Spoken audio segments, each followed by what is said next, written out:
Y comunidad sinergética, bienvenidos a este programa inclusivo. El día de hoy, mi querido amigo Pablo Canseco, bienvenido, ¿cómo estás? Muy bien, Roger, gracias por invitarme. Estamos aquí de manteles largos con Pablo Canseco, que es mercadólogo, pero además tiene el tema de tema de redes sociales, tiene su agencia de marketing que se llama Esperanto, es representante y es de la comunidad LGBT, y también tiene su podcast que es Deconstructo. Exactamente, Reconstructo. Reconstructo. Oye, y bueno, quiero empezar con este tema de ¿qué ha significado para ti ser diferente? Que parece una pregunta sencilla, pero pues depende de la óptica y la experiencia de cada quien, ¿no? Claro. Sí, pues es un reto. Ser diferente en este mundo es un reto. Afortunadamente, hoy estamos viviendo tiempos donde la apertura a la diferencia está empezando a cobrar un valor. Pero en los tiempos en los que a mí me tocó ser diferente como una persona de la comunidad, pues era un gran reto porque realmente es ir contra las estructuras. Muchas veces las personas que venimos de la diversidad, y en este caso, pues bueno, yo soy una persona de la diversidad LGBT y también me considero una persona racializada, tenemos muchas veces que hacer un doble mérito, tenemos que trabajar un poquito más que el resto de las personas para poder alcanzar ciertas posiciones porque las estructuras pues están muy creadas para las personas que cumplen el molde o que cumplen el estándar. Entonces ha sido un reto porque pues sí, me he tenido que esforzar para algunos temas, pero también ha sido un gran tesoro, porque a partir de la diferencia he podido encontrar este camino de vida. Yo creo que sin esta diversidad, sin este tema que a mí me llevó a descubrir pues que no era igual que las demás personas y que habían otras personas que se sentían igual que yo y que de repente esto te hace sentirte en un trabajo pues como que no quieres participar desde la escuela, ¿no? Una Claro, persona que no quieres participar, que te porque te quieres sientes quedar, señalado, te te sientes sientes buleado, excluido, buleado. te sientes rechazado, entonces te empiezas a excluir de los Ujú. grupos y los grupos te empiezan a excluir. Entonces, esto me llevó a entender, y por eso te decía que también es un poco un tesoro, me llevó a entender que había un propósito en mi vida más allá de ser mercadólogo. Me encanta eso porque me imagino que ha de haber sido un viaje largo y un viaje complejo, pero que una vez que lo descubriste, pues se abren muchísimas posibilidades, ¿no? Totalmente. Y quiero preguntarte esta situación que me parece interesante y curiosa, porque por una parte nos comentas, pues soy miembro de la comunidad, que ese es un tema de una minoría, pero también soy racializado, que yo también he vivido esa situación, pero ahí es un tema de una mayoría. Es decir, en este país la mayoría somos morenos, somos, o sea, muy similares en este sentido de raza, pero también existe esta situación de racismo y de una sutileza que pues, la mayoría o la minoría en este caso del país, que es blanca, caucásica, no vive. Pero ¿cómo ha sido este tema de pertenecer primero a una minoría, pero también a una mayoría, y en los dos casos estar excluido, ¿no? Claro. Sí, pues fíjate que yo me doy cuenta de esto y caigo en cuenta hasta mi vida adulta, porque en este momento en mi infancia y en mi adolescencia de no pertenecer, pues primero me excluyo.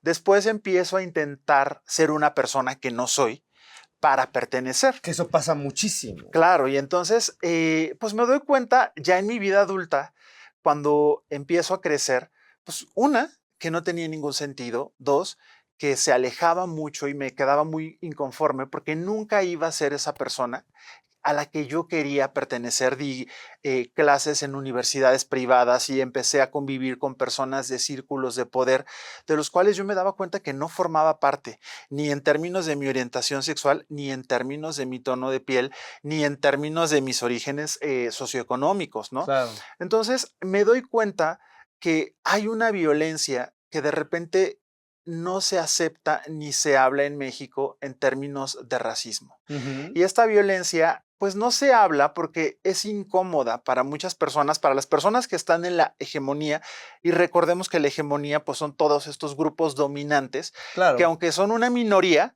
son las personas que tienen el poder. Y que además no les va a interesar compartirlo porque nosotros somos muchos más. Entonces, como, Claro. no, mejor quedémonos aquí nosotros Claro, y porque repartimos el queso desde ven aquí. amenazados sus privilegios, ¿no? Y no está mal, y quiero aclarar esto, ¿eh? O Sí. sea, no está mal que tú tengas un tono de piel, no está mal. Lo que está mal son las estructuras que generan o ejercen violencia hacia otras, ¿no? Entonces, como que en México es un tema muy sutil, ¿no? Es sutil, No hay pero discriminación. sí existe. Sí, no hay discriminación, todos somos mestizos, tal, pero siempre está ese elemento de tú entras a este espacio, tú no entras. En este punto, pues yo quiero que las personas de mi familia mejoren la raza, Ese también es ¿no? Y clarísimo, ¿no? entonces, No, y tiene ojos de color y...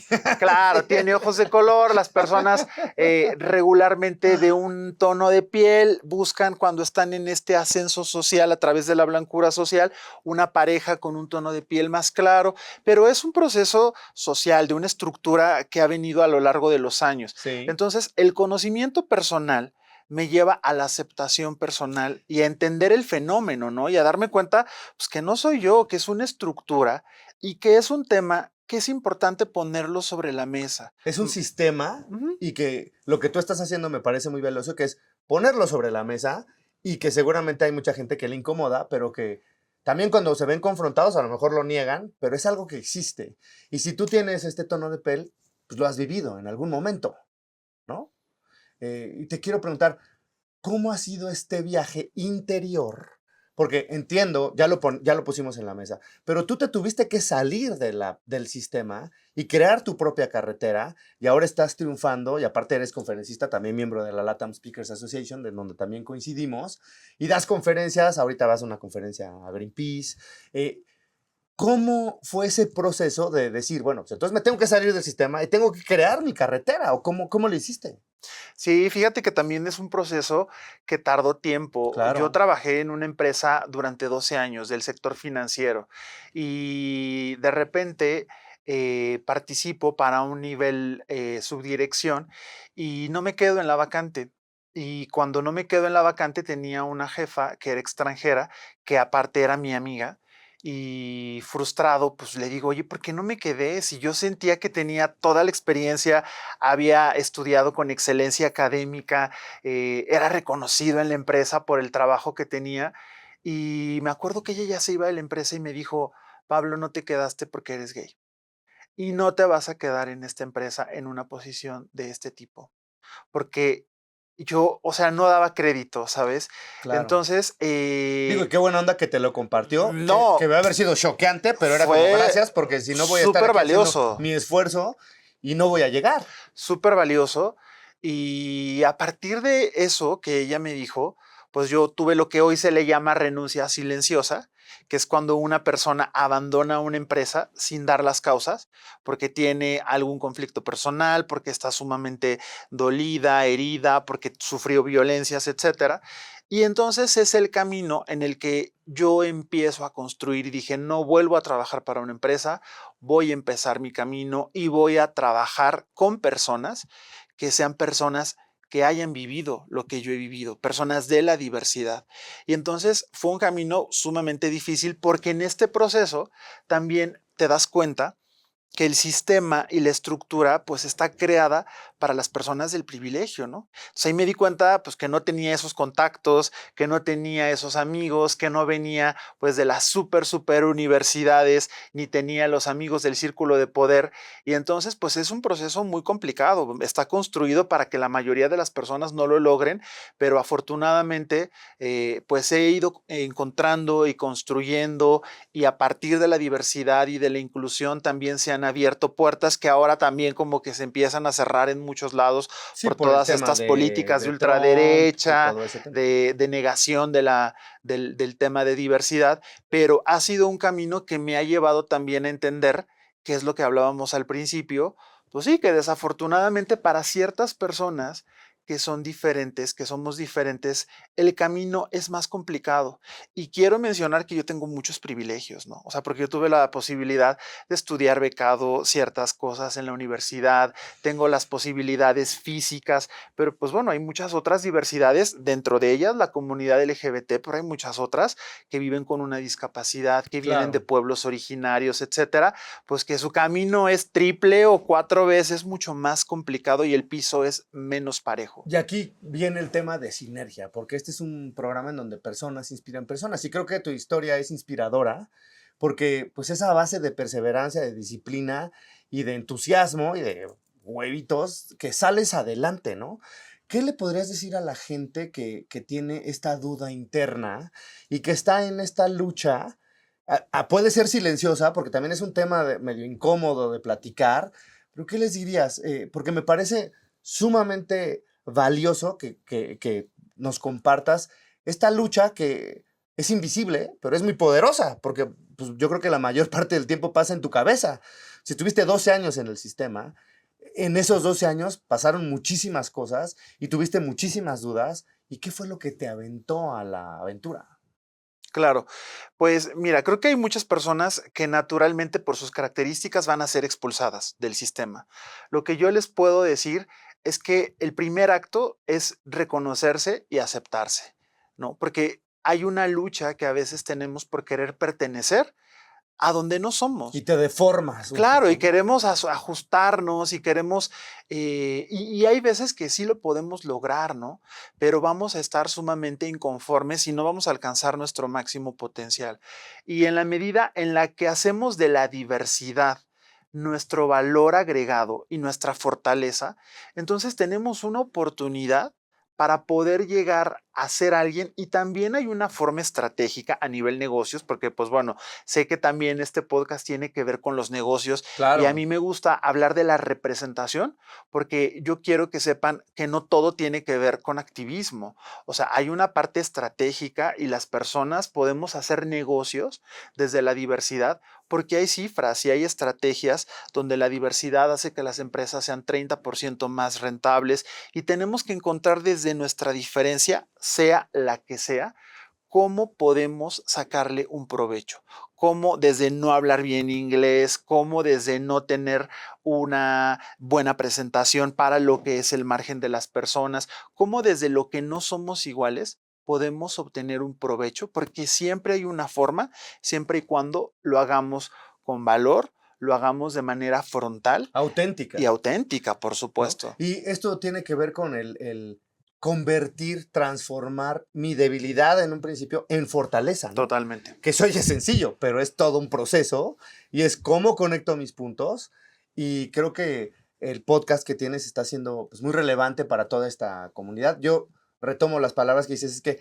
ser diferente está bien, ¿no? Y eso creo que es algo con lo que la gente se debe de quedar porque ser diferente no es malo, siempre y cuando también respetes, siempre y cuando tú encuentres tu tribu y siempre y cuando lo aproveches de una forma estratégica como con Esperanto. Cuéntanos un poco de esta agencia, cómo va, porque yo la veo que va volando, eh, cómo es que te acercas a los clientes, cómo ha sido este tema. Claro, Esperanto es un proyecto de representación y marketing inclusivo, el primero de su tipo en América Latina. Y Esperanto lo que busca es representar dignamente a todas estas personas de las que hemos platicado, que no solamente tienen que ver con la comunidad LGBT, también hablamos de personas de cuerpos diversos, personas de edades, específicamente a las personas adultas mayores, que también el sistema las expulsa y Sí, pareciera que solamente como abuelitos en la comunicación y en la publicidad existen. sí. Hablamos de personas con discapacidad, neurodivergentes, migrantes, etcétera. Entonces, Esperanto no solamente representa a estas personas dignamente en la publicidad, sino que genera sistemas educativos y tenemos alianzas con muchas asociaciones también para integrarlas al sistema laboral. Porque Mm, no solamente hacemos campañas y comunicación, integramos. Pero lo más importante es que les enseñamos a las personas empresarias, a las gerentes de marca, directoras, etcétera, cómo hacer de la diversidad un valor y sobre todo un diferencial competitivo para las marcas, porque yo puedo hacer la misma acción con el mismo presupuesto de marketing, pero también considerando a los mercados diversos. Y estamos hablando 10% de la comunidad en México, somos parte de la comunidad Que LGBT. es muchísimo. Con eso es un mercado, pero sí solo, ¿no? Muchísimo, Muchísimo. muchísimo. Estamos hablando de casi un 20% de personas que viven en México con una discapacidad visible o invisible. Ujú. 15% de personas adultas mayores. En México, el mercado, las personas que comparten o compiten, perdón, por un punto en el mercado, pues están canibalizando en los contenidos digitales, Sí, en porque estos soy océanos especialista en rojos. estos océanos rojos. Entonces hay un océano azul para poder ganar mercado de forma importantísima en los mercados diversos. Y esa es una estrategia que las empresas no están viendo y es el principal trabajo de Esperanto. Y me encanta ahí que te quiero pararte porque me parece que, por ejemplo, hablando de migrantes, ¿no? Y escuchaba uno de tus podcasts que dice, oye, pues si hay un gringo en la Roma o un ruso y le das la bienvenida porque pues, a lo mejor es güerito, huele bien, lo que sea, no sé, pero hay otros que son haitianos y pues no tienen nada y a lo mejor ellos van a responder muy bien a esta oportunidad de trabajo que se les brinde. Lo que pasa es que ni siquiera hay esa oportunidad. Eh, y me parece muy interesante que, o sea, vengas a incluir el tema, porque inclusivo es inclusivo no solo de LGBT, sino de muchísimas personas, ¿no? ¿Y cuál ha sido la respuesta del mercado? Fíjate que las empresas hoy están divididas y tengo que ser muy honesto en ese sentido.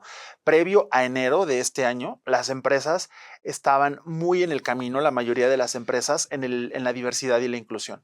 A partir de enero de este año, muchas empresas que tienen sede en Estados Unidos han empezado a reducir sus acciones en diversidad e inclusión, pero las empresas que no tienen este camino, sobre todo empresas europeas, canadienses y algunas de origen mexicano, siguen viendo en la diversidad y en la inclusión el valor. Entonces, la respuesta es positiva, pero muchas de las empresas no saben cómo sacarle un provecho. Entonces, Sí, también por eso es un dicen, camino ¿sabes qué? desconocido también. No sé, ¿y qué pasa cuando no conoces algo, cuando tienes miedo a algo porque no sabes cómo se hace?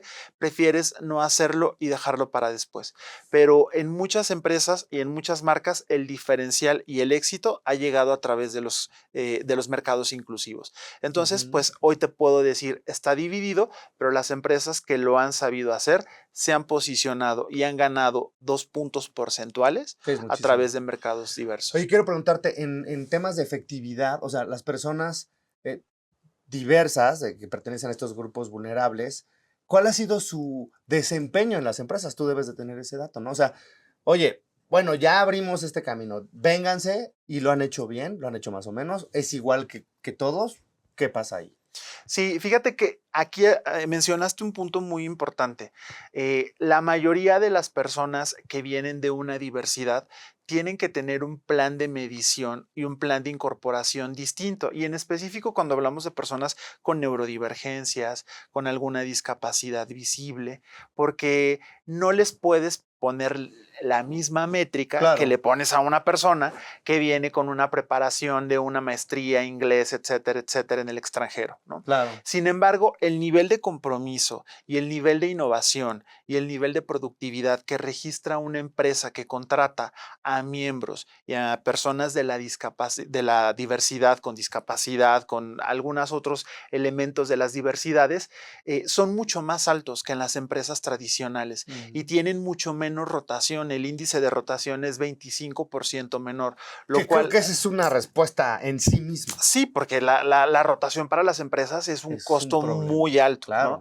Entonces, en general, los resultados son mucho más efectivos cuando hay diversidad. Y ojo, no estoy diciendo, ay, contratar a empresas, a personas diversas es la solución para los problemas de las empresas. No. No tiene que Sin tener su filtro embargo, también. tal cual, y es parte de, o sea, es integrar como parte del equipo de trabajo, ¿no? No significa que el equipo de trabajo tiene que ser ni totalmente diverso, ni que toda la comunicación y toda la publicidad tiene que ser totalmente diversa, sino que sí tenemos que apelar a si en una proporción de la población, estamos hablando de 20% de personas con discapacidad, si estamos hablando más del 70% de personas que tenemos piel morena y de Mm. repente nos encontramos con que en las empresas las posiciones directivas, la comunicación o las proporciones de representación no corresponden, pues ahí es donde no empieza a hacer sentido. Y los mercados millennials y centennials tienen una proporción y sobre todo una propensión, perdón, mucho más directa a preferir consumir en empresas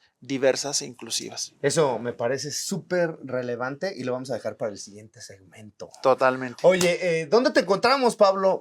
Y ese es un tema importante porque cuando te escucho hablar, yo digo, esto está muy interesante y hay muchas empresas que tienen que prender las antenas y contactar a Pablo porque él se dedica justo a Esperanto para, digamos que, poner en marcha estos planes de inclusión, cómo hacer la comunicación, porque también es un arte, y cómo hacer las mediciones, ¿verdad? ¿Dónde te pueden encontrar, querido Pablo? Totalmente. Pablo Inclusión, Instagram y TikTok, y Reconstructo también en nuestro podcast en las mismas redes sociales. Muchísimas gracias y nos vemos en el siguiente segmento. Totalmente.